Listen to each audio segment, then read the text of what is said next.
আসসালামু আলাইকুম, welcome to my channel mini house cooking and blogger. আমরা সবাই কম বেশ কেক খেতে খুবই পছন্দ করি। কেক তৈরি করতে অনেকের অনেক ধরনের অভিযোগ রয়ে থাকে, যেমন কেক তৈরি যখন করতে যায় তখন অনেকে কেকটা ফুলে না, বা অনেকের চকলেটটা যখন দেয় কেকের ব্যাটারের মধ্যে তখন ব্যাটারের সাথে চকলেটটা একবারে গলে যায়, আরও ইত্যাদি বিভিন্ন ধরনের সমস্যা নিয়ে যারা ভুগছেন তাদের জন্য আজকের আমার এই রেসিপিটি। আজ আমি আপনাদের সাথে শেয়ার করছি চকলেট মাফিন কেক। প্রফেশনালভাবে কিভাবে চকলেট মাফিন কেক তৈরি করবেন সেই রেসিপিটি আমি শেয়ার করতে যাচ্ছি। আমার এই রেসিপিটি যদি হুবহুব ফলো করে থাকেন তাহলে আমি 100% গ্যারান্টি দিয়ে বলছি আপনার কেকটি পারফেক্ট হবে। তো আমি এখানে কথা না বাড়িয়ে সরাসরি মূল রেসিপিতে চলে যাচ্ছি। প্রথমে আমি একটি মিক্সিং বোলের মধ্যে বাটার নিয়ে নিব। আমি এখানে হাফ কাপ বাটার নিয়ে নিব।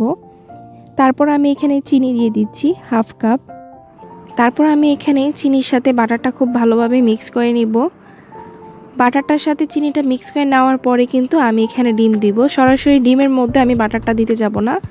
আর যদি আপনি বাটারটা ফ্রিজে রেখে থাকেন সেই ক্ষেত্রে ফ্রিজ থেকে 1 ঘন্টা আগে নামিয়ে রেখে তারপর আপনি এই কেকটা তৈরি করতে পারবেন। আর যদি আপনি সরাসরি ফ্রিজ থেকে নামিয়ে বাটারটা এখানে মিক্স করতে চান সেক্ষেত্রে কিন্তু কেকটা কিন্তু পরিপূর্ণ হবে না। তো চেষ্টা করবেন ফ্রিজ থেকে 1 ঘন্টা আগে নামিয়ে রেখে তারপর কেক তৈরির জন্য প্রস্তুতি নিতে। তারপর আমি এখানে চিনির সাথে বাটারটা মিক্স করে নিচ্ছি। আর প্রথমে মিক্স করার সময় কিন্তু একটু হ্যান্ড উইক্সটার মধ্যে লেগে যাওয়ার চান্সেসটা বেশি থাকে, সেই ক্ষেত্রে ভয় পাওয়ার কিছু নেই।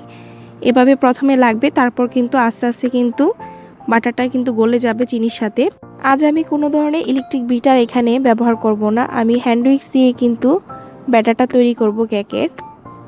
আর এখানে কিছুক্ষণ পর পর আমি একটি প্যাচুলার দিয়ে হ্যান্ড উইক্সের ভিতরে যে বাটারগুলো লেগে আছে সেগুলো বের করে নিব আর মিক্স করতে থাকবো। আমি এখানে ততক্ষণ পর্যন্ত মিক্স করতে থাকবো যতক্ষণ পর্যন্ত না চিনিটা বাটারের সাথে একেবারে গলে মিশে যাচ্ছে, ততক্ষণ পর্যন্তই কিন্তু আমি মিক্স করতে থাকবো। আর যদি আপনি এক্ষেত্রে চিনি গুঁড়ো দিয়ে থাকেন সেক্ষেত্রে সময়ও কম লাগবে এবং মিক্স করতে খুব সুবিধা হবে। 3-4 মিনিট মিক্স করার পর দেখবেন যে চিনিটা একদম বাটারের সাথে মিশে গিয়েছে। আর এখানে বাটারটা দেখতে কিন্তু কিছুটা ক্রিমের মতো হয়ে গিয়েছে। একটু চেক করে নেবেন যে কোনো ধরনের দানা দানা লাগছে কিনা। চিনিটা যদি না গলে থাকে সেক্ষেত্রে আরও 4-5 মিনিট ভালোভাবে মিক্স করে নিতে হবে।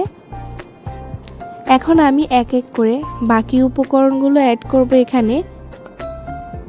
আমি এখানে প্রথমে ভ্যানিলা এসেন্স দিয়ে দিয়েছি, এটা ফ্লেভারের জন্য আমি এখানে দিয়ে দিয়েছি। আর এখানে ভ্যানিলা এসেন্সটা আমি দিয়ে দিয়েছি হাফ টিস্পুন। ভ্যানিলা এসেন্সটা দেওয়ার পর এখন আমি কিছুক্ষণ ভালোভাবে মিক্স করে নিচ্ছি। দেখতেই পাচ্ছেন আমি কিভাবে মিক্স করে নিচ্ছি। এখন এক এক করে আমি ডিমগুলো অ্যাড করব। আজ আমি 2টো ডিম দিয়ে মাফিনগুলো তৈরি করে দেখাবো।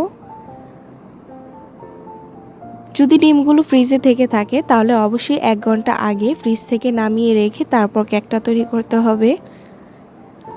এখন বাটারের সাথে ডিমটা ভালোভাবে মিক্স করে নিচ্ছি। মিক্স করে নেওয়ার পর এখন আমি এর মধ্যে শুকনো উপকরণগুলো অ্যাড করব। খুব ভালোভাবে মিক্স করে নেবেন। মিক্স করে নেওয়ার পর কিন্তু শুকনো উপকরণগুলো দিতে হবে। এখন আমি ব্যাটারটার উপর একটি চালনি নিয়ে এর মধ্যে আমি 1 কাপ ময়দা নিয়ে নিয়েছি এবং 1/4 কাপ গুঁড়ো দুধ নিয়ে নিয়েছি। তারপর আমি এখানে বেকিং পাউডার নিয়ে নিয়েছি 1 টিস্পুন। এখন আমি খুব ভালোভাবে চেলে নিচ্ছি।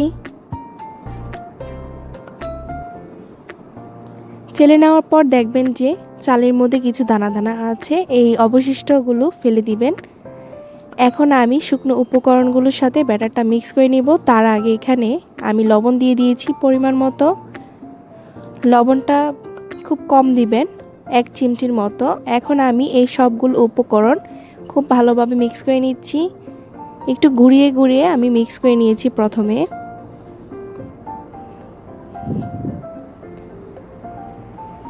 ব্যাটারটা কিন্তু একেবারে লিকুইডের মতো থাকবে না, একটু থকথকে থাকবে। খুব ভালোভাবে মিক্স করে নিতে হবে, এমনভাবে মিক্স করে নিতে হবে যাতে করে শুকনো উপকরণগুলো না দেখা যায় এবং শুকনো উপকরণগুলো যাতে পারফেক্টভাবে মিশে যায় ব্যাটারটার সাথে। ব্যাটারটা খুব ভালোভাবে তৈরি করে নেওয়ার পর আমি অন্যদিকে একটি পাত্রে চকলেট চিপস নিয়ে নেব। আমি এখানে চকলেট চিপস নিয়েছি 1/2 কাপ এবং 1/4 কাপ। তারপর আমি এর মধ্যে 1 টেবিল চামচ ময়দা নিয়ে চকলেট চিপসগুলোর সাথে ভালোভাবে মিক্স করে নিই। যখন আপনি কেক ব্যাটারের মধ্যে সরাসরি চকলেট চিপসগুলো দিবেন আর বেক করার জন্য যখন ওভেনে বা চুলায় ব্যাটারটা দিবেন, তখন কিন্তু চকলেট চিপসগুলো একদম গলে নিচের দিকে চলে যাবে বা তলায় লেগে যাবে। আর যদি আপনি এই প্রসেসটা ফলো করেন, যেমন ময়দার সাথে চকলেট চিপসটা মিক্স করে ব্যাটারের মধ্যে দেন, তাতে করে কিন্তু চকলেটটা গলে নিচে চলে যাবে না। তো অবশ্যই এই পার্টটা কিন্তু আপনাকে ফলো করতে হবে, না হলে কিন্তু আপনার কেকটা কিন্তু পারফেক্ট হবে না। তো অবশ্যই এটা ট্রাই করবেন করার জন্য। এখন আমি চকলেট চিপসটা দিয়ে দেওয়ার পর ব্যাটারের সাথে একটু ঘুরিয়ে আমি মিক্স করে নিচ্ছি, যাতে করে চকলেটগুলো না ভেঙে যায়।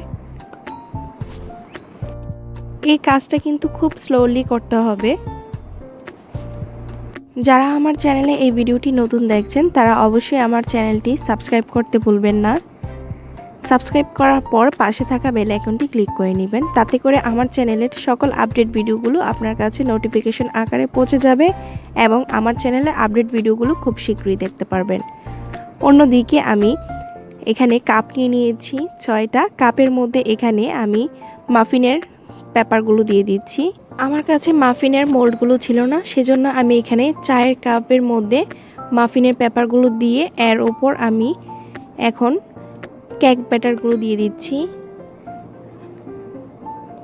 এখন আমি এক এক করে সবগুলো কাপের মধ্যে সেম প্রসেসে কেক ব্যাটারগুলো দিয়ে দিব। আপনাদের বাসায় যদি মাফিনের মোল্ডগুলো থেকে থাকে, সেক্ষেত্রে মাফিনের মোল্ডগুলোর উপরে এখানে মাফিনের পেপারগুলো দিয়ে দিবেন। আর যদি আপনি এই ট্রিকটা যদি না ফলো করেন, সেক্ষেত্রে যদি সরাসরি মাফিনের পেপারের ওপর আপনি যদি শুধু ব্যাটারগুলো দিয়ে এভাবে বেক হতে দেন, তাহলে কিন্তু একদম ছড়িয়ে যাবে।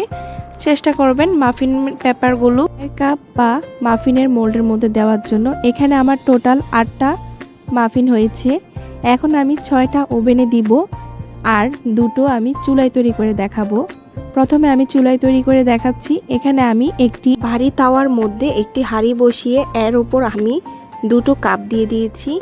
আমি এখানে কোনোভাবে পানি বা বালি ইউজ করি নেই, সরাসরি কাপ দিয়ে এখন আমি ঢাকনা দিয়ে ঢেকে রেখে দিব 30 থেকে 40 মিনিটের জন্য। অন্যদিকে আমি ওভেনে যে কেকগুলো বেক হতে দিয়েছিলাম, সেগুলো আমি 180 ডিগ্রি সেলসিয়াসে 30 মিনিটের জন্য বেক করেছি। আপনাদের টাইমটা আরেকটু বেশি বা কম লাগতে পারে। 30 মিনিট পর এখানে ওভেনের কেকগুলো দেখতে এমন হয়েছে। খুব ইজিলি কিন্তু কাপ থেকে মাফিনগুলো বের হয়ে গিয়েছে। দেখতেই পাচ্ছেন কতটা সুন্দর হয়েছে, আর খেতেও কিন্তু অনেকটা ইয়াম্মি। যেহেতু চকলেট চিপস দেওয়া হয়েছে, দেখতে কিন্তু আরও অনেক সুন্দর ফুটে উঠেছে। এখন আমি এক এক করে সবগুলো কাপ থেকে কেকগুলো বের করে নিব। আর এই কেকটা কিন্তু বাচ্চারা খেতে খুবই পছন্দ করবে। রেসিপিটি যদি ভালো লেগে থাকে, তাহলে ভিডিওটি শেয়ার করতে পারেন ফ্যামিলি এবং ফ্রেন্ডসদের সাথে। এইরকম মজাদার খাবারের রেসিপি দেখতে চোখ রাখুন আমার চ্যানেলে এবং সাবস্ক্রাইব করে পাশে থাকুন। তো এখানে আমি কেকগুলো কিন্তু এক এক করে বের করে নিয়েছি। আর কাপের ভিতর কিন্তু কোনোভাবেই কিন্তু দাগ পড়ে নেই। অনেকেই মনে করে যে চুলায় বা ওভেনে কাপের মধ্যে যদি কেক বেক করে, তাহলে কাপ ফেটে যাওয়ার চান্স বেশি থাকে।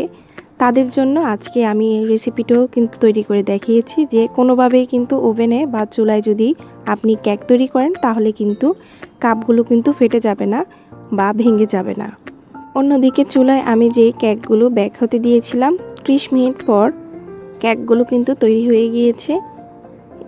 যেহেতু চুলায় তৈরি করেছি, সেজন্য কিন্তু উপরে ব্রাউন কালারটা আসে নাই। চুলায় আর ওভেনে তৈরি কেকের মধ্যে শুধু একটাই তফাৎ, উপরে ব্রাউন কালারটা আসে না, এইটুকুই।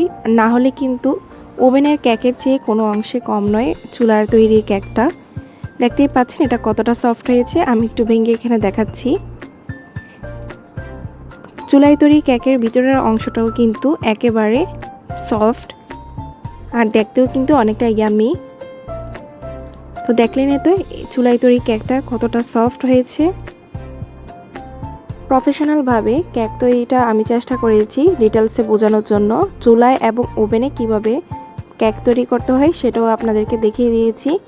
তো আজকের মতো আমি এখানেই বিদায় নিচ্ছি। পরবর্তী ভিডিও দেখার জন্য সবাইকে আমন্ত্রিত করা হলো। আল্লাহ হাফেজ।